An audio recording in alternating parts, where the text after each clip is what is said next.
चलो आज हम आज देख लेते हैं। हम लोग टेंस पढ़ लिया। टेंस हमारा तीन प्रकार का होता है, प्रेजेंट, पास्ट और फ्यूचर। प्रेजेंट के चार होते हैं, पास्ट के चार होते हैं और फ्यूचर के चार होते हैं। उसमें से प्रेजेंट का पहला नंबर है सिंपल प्रेजेंट टेंस, यानी कि सिंपल प्रेजेंट टेंस, या फिर उसी का दूसरा नाम है प्रेजेंट इंडेफिनिट टेंस। इसी को बोला जाता है हिंदी में सामान्य वर्तमान काल, यानी कि अभी के बारे में बात करेगा, वर्तमान के बारे में बात करेगा, जो अभी है उसके बारे में बात करेगा।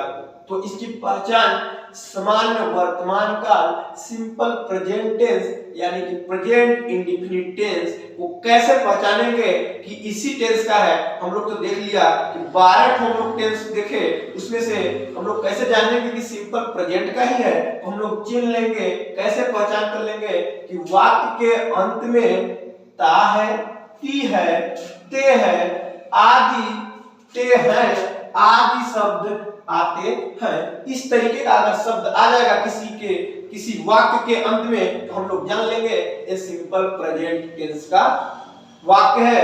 यानी कि अब देख लेते हैं बनावट, यानी बनेगा किस तरीके से, यानी स्ट्रक्चर, इसका बनावट किस तरीके से होगा। तो सबसे पहले लिखा जाएगा सब्जेक्ट, उसके बाद वर्ब का पहला रूप, उसी के साथ यस या ईएस लगेगा। वर्ब का पहला रूप, उसके साथ यस या ईएस लगेगा, प्लस ऑब्जेक्ट यानी कि कर्म, यानी कि कर्ता, क्रिया और कर्म। तो हम लोग देख ले रहे हैं कर्ता यानी कि होता है, कर्ता यानी कि करने वाला, कर्ता यानी कि करने वाला। क्रिया का मतलब होता है कि काम हो रहा है।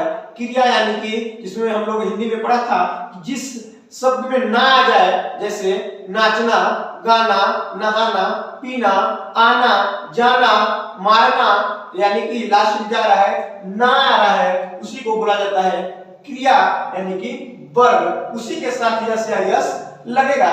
उसके बाद ऑब्जेक्ट यानी कि कर्म, यानी कि क्या हो रहा है लास्ट में, यानी कि उसका रिजल्ट क्या निकल रहा है, यानी कि प्राप्त हमें क्या हो रहा है इतना करने के बाद। तो कर्ता का मतलब होता है करने वाला, यानी कि कौन कर रहा है इसको।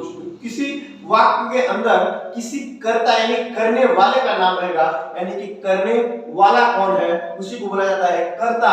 यानी कि अब क्रिया का मतलब होता है क्या काम हो रहा है, जाने का काम हो रहा है, आने का काम हो रहा है, नहाने का काम हो रहा है, सोने का काम हो रहा है, बैठने का काम हो रहा है, यानी कि वो क्या काम हो रहा है। यानी कि करने वाला के बाद क्या लिखा जाएगा, जो काम होता रहेगा, उसके बाद में क्या काम हो रहा है वो लिखा जाएगा। यानी कि बाद में क्या काम होने के बाद क्या मिल रहा है हमें वो लिखा जाएगा। तो हम लोग इसके बाद देख लेते हैं यस या यस कब लगता है। तो हम लोग देख रहे हैं यस या यस वर्ब में तभी लगेगा जब कर्ता यानी कि सब्जेक्ट कौन सा वचन हो, एक वचन हो। यानी कि जब सब्जेक्ट एक वचन में आता है, एक वचन किसको बोलते हैं, ही, सी, इट एंड किसी का नेम अगर आ जाए तो वो आता है एक वचन में, और बहुवचन में दे, यू, बी और किसी नाम के साथ यस लग जाएगा, यानी बॉय के साथ बॉयज है, यानी कि वो बहुवचन में आ जाएगा।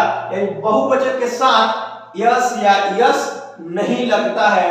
यस या यस सिर्फ लगेगा तो एक वचन में लगेगा और बहुवचन में नहीं लगेगा। और हम लोग आगे देख लेते हैं कि एक वचन में ही, सी, इट एंड किसी का नेम हम लोग जान लिए, लेकिन कब यस लगेगा और कब ईएस लगेगा ये भी तो देखना है। तो ईएस कब लगेगा, जब वर्ब के अंत में, यानी जब क्रिया के अंत में क्या आ जाए, सी आ जाए, यस आ जाए, ओ आ जाए, एक्स आ जाए, एस आ जाए और जेड आ जाए, तब हम जान लेंगे कि इसमें ईएस लगेगा।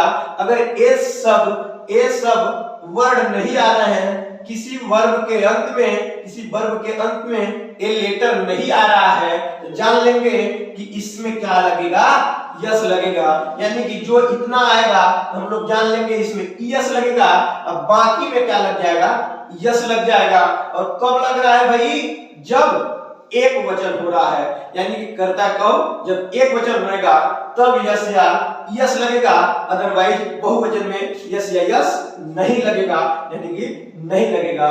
तो हम लोग इस तरीके से इसको देख लिए और आगे हम लोग सवाल जब करते हैं यानी प्रैक्टिस करते हैं तो हम लोग को समझ मिलेगा और समझ में आएगा कि किस तरीके से यह लग रहा है।